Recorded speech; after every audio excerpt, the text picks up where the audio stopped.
les roses de Nazareth.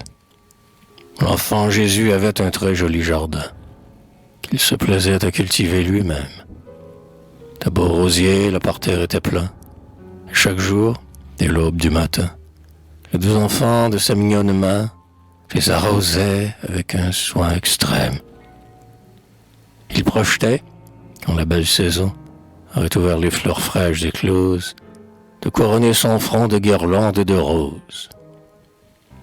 Lorsque le temps vint de la floraison, il invita dans son humble maison tous les petits abrus du voisinage qui, sans ménagement, comme on fait à cet âge, mirent le jardin au pillage. Des fleurs et des boutons, ce fut un tel carnage qu'on n'en laissa point pour Jésus. Des bambins, la joie était grande. Pourtant, craignant la réprimande, ils prirent tous un air confus et dirent « Maintenant, ami, tu n'auras plus de quoi te faire une guirlande. Nous t'avons dépouillé. N'en ayez point souci, reprit en souriant Jésus.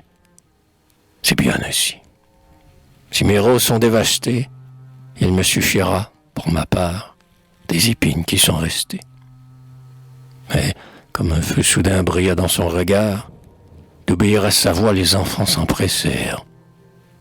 S'étant baissés, ils ramassèrent les épines, puis, les tressant, firent une couronne.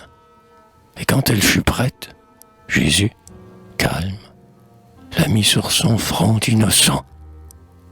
Et d'un éclat resplendissant, on vit, au lieu de fleurs, sur sa petite tête, rayonner des gouttes de sang.